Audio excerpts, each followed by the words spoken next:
transition over to our 2024 national championship. I guess they call it 2024 or 20. That's always confusing because the games played in 25. They were the national champions of the 2024 season, the Ohio State Buckeyes, nonetheless.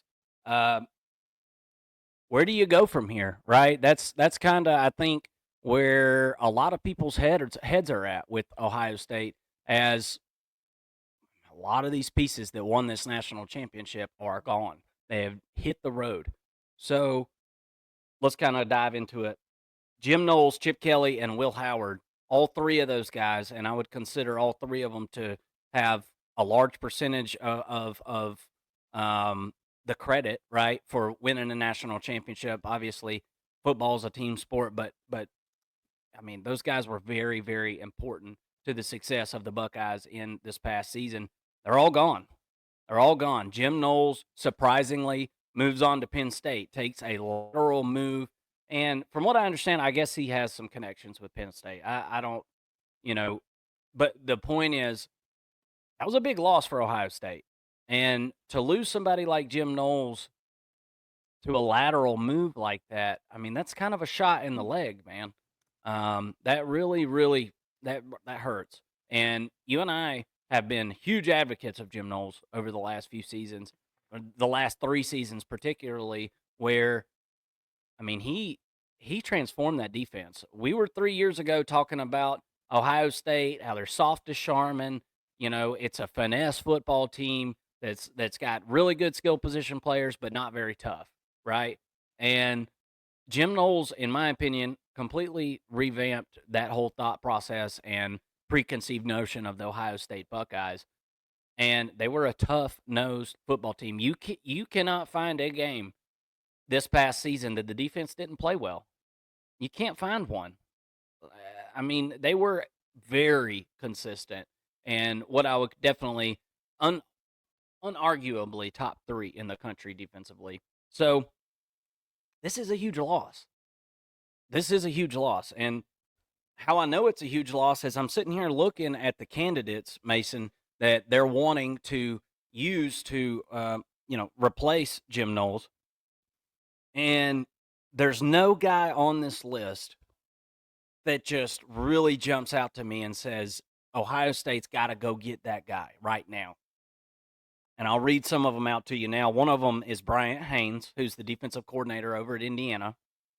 And immediately when Jim Knowles left, Bryant Haynes received an extension at Indiana.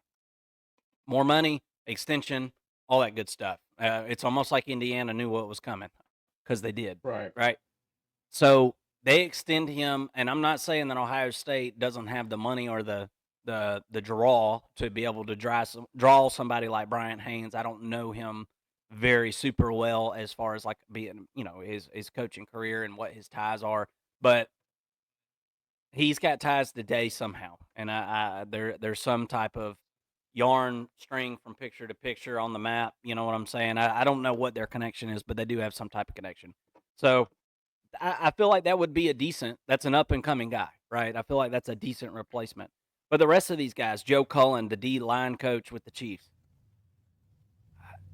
there's no guarantee that a guy like Joe Cullen, who's in the NFL right now, is going to be able to come over and recruit and do all the things necessary as a college football defensive coordinator. You know what I'm saying? Like that is a hectic ass lifestyle being a college football coach.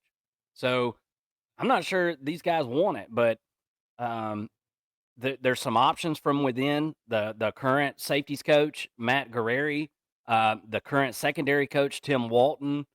And Mason, honestly, that's kind of where I'm leaning at this point because I don't see any outside hire. I don't see Mr. Outside Hire that you're like, man, I would love for him to run our defense. Gosh, so Ohio State's in kind of a tough situation here, man. They might have to take a flyer on somebody that's already on the staff to try to hold on to the players that they got, right? Because there is another transfer portal coming open, and they've got some defensive players that even if they don't go do spring practice with another team, they're so damn good, any team would love to have them and would love to play them.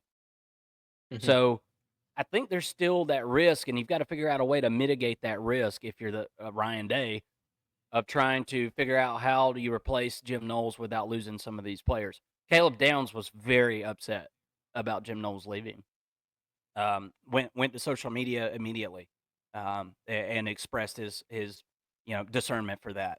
So, what are your thoughts, man? I mean, Jim Knowles was a big piece of this thing.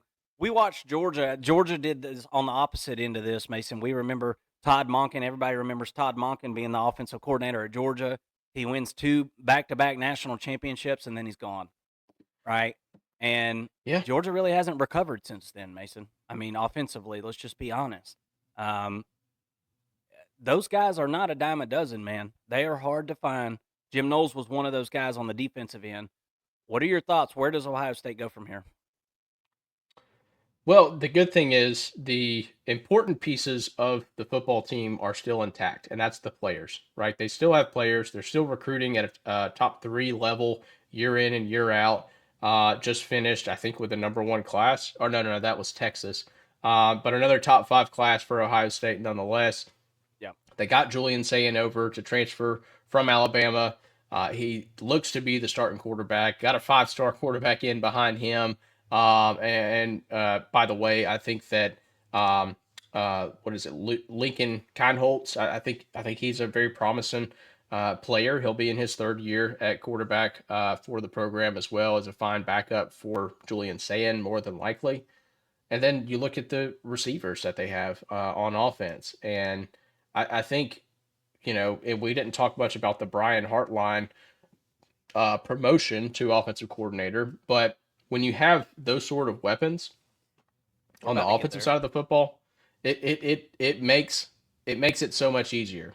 Now, I am concerned about Brian Hartline because we saw some of the we got a glimpse of what he did in 2023, and he was kind of shadowing Ryan Day. If if that's my reading on the situation, at least for 2023, is that he sort of shadowed what was going on there.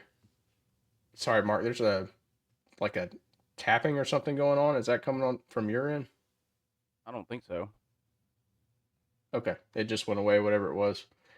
Sorry about that, y'all. Anyways, I think that Brian Hartline could be a great offensive coordinator. I know a lot of the Ohio State fans are excited to see Hartline get this opportunity. He's been a hell of a recruiter from the wide receiving room standpoint. So, what is he going to look like as an OC? We'll have to wait and see. I think that that was sort of an experiment that never fully came to fruition in 2023 as he was the co-offensive coordinator. I'm anxious to see what he does, but when you have these sorts of weapons around you as an offensive coordinator, I think it only helps.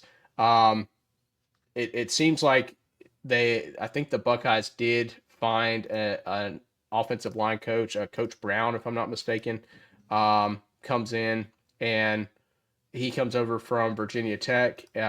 Anxious to see what he does.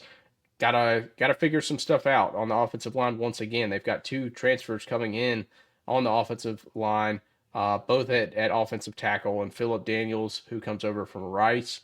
He figures to be a starter, believe it or not. And then Ethan Onionwa was the player who came over from Rice. And then Philip Daniels is another transfer that's coming in, and he comes over from Minnesota. And a fine Minnesota offense, and I don't know much about their offensive line, but we'll have to wait and see. Nonetheless, bringing in 2 transfers to play the offensive line is always a scary situation. Top that off, you've got a new offense coordinator and a new offensive line. It's a little bit worrisome. On the defensive side of the football, I mean, Jim Knowles was one of one in my opinion. I think that he is probably top 3 defensive play caller in college football. It's really kind of tough to judge the play callers on the defensive side of the football because I think more so than the offensive side, the defense is more about players than plays in a lot of ways. And this defense that Jim Knowles had for 3 years that he was in that position was really really good, and last year was the cream of the crop for the past 3 years. They're going to lose 8 players on the defensive side of the football, 8 starters on the defensive side of the football. Really tough to replace that, but they didn't have to go out to the transfer portal to replace those guys, and I think that that is important. You've got a lot of guys who have experience and really in the middle of the defense with Sonny Styles. I think that him being back is huge for the defensive side of the football. Arvell Reese was a guy who got a lot of snaps, but he'll be replacing Cody Simon. I think that those two in the middle of your defense is going to make a huge difference and a huge impact. And of course, Caleb Downs, best safety in college football, never hurts. Another year with Igbinosun also. I think that that's really really going to help him out in his future as he projects to be an NFL player. But when you look at the defensive coordinator position, you got a lot of players, plus what they brought in the transfer portal and in the this upcoming recruiting class. A lot of players who figure to be big time, Big Ten athletes, right? But who they go and get, man, I don't know. I think what we're waiting on is the Super Bowl, which is being played today as we're recording. Um, if they're going to go out and get Tim Walton, and or excuse me, if they're going to go out and get Joe Colin, and Yeah. if they want to interview him, they're going to wait until after this game is played, right? I think that we'll know next week, but I I'm concerned about hiring from within, doing too much internal hiring and trying to just have the same offense and defense as you had last year. I think while it worked, it got you a national championship. You're not going to have the guys who called those plays calling those plays again, and I think that creates a difference, right? So maybe bringing in someone from outside with a different game plan, with a different logic on the defensive side of the football, could help out here and could possibly save the careers of an internal promotion for guys like Gat Gariri and Tim Walton. Um, do they go that route? I'm not sure, but I would think that if you're going to have an internal hire, then you could be setting things up for failure, really, for this team. And I'm really concerned about Ohio State as a whole this year with everything that they're losing. And yeah, just kind of worried about where this team's going to go in 2025. Yeah, absolutely. Well, and I didn't really touch on the Brian Hartline thing. I kind of told you what my thoughts were earlier today. I mean, it seemed like Brian Hartline, maybe that hire was more about retaining Brian Hartline. Hmm. Look, I'm just from the outside looking in. I don't have some kind of inside source that's telling me this. I'm just reading the tea leaves here the best I can. Brian Hartline seemed like a somewhat safe option, right? He's worked under the tutelage of Ryan Day for a long time. He's brought in the most talented players on this roster year after year. Everybody knows how good the wide receivers are at Ohio State. But being the wide receivers coach and being a talent acquisition expert like he is a whole lot different than calling the plays down in and down out. And so I'm interested to see, is Brian Hartline the man for the job, or was it more of a, all right, we've got to, we've got to stop, some damage control, right? That's what I'm interested to see. And I guess we're not going to know until after the season's over and we kind of see what happens. You talked about Julian Sayin on this offense. You got a brand new quarterback. It seemed to me if Brian Hartline was going to leave, that would have been the opportunity for him to leave. Ohio State shows up with the bag, and he's not going anywhere. So did good retaining somebody who has been a big part of the success at Ohio State over the last few years. I'm interested to see how it translates into the offensive play calling. Ryan Day has got to stay out of the play calling duties. We've talked Hmm. about it ad nauseum on this channel. You can't be a head coach and call the offensive plays. Yeah, at a big time school and try to win national championships. So, with that being said, Ryan Day has got to actually trust this guy to run the offense. Chip Kelly, I think it was very easy to trust him as he goes on to the Raiders, obviously. it was easy to trust him considering the fact that Ryan Day has worked for Chip Kelly before. Like he's a senior, he's like an elder, a football elder in Ryan Day's eyes. And Brian Hartline is more of the young Padawan, right? So how does he look at that? Is he butting in the middle of the game and say, "No, we're running it here"? You know, I just don't think that that's healthy, and I don't know that that's necessarily a long play for Ohio State. We'll see how things work out. Looking at the schedule, start off the season with Texas doesn't get much harder than that, right? You're going to host Texas to start off the season, but at Washington is somewhat of a tough game, but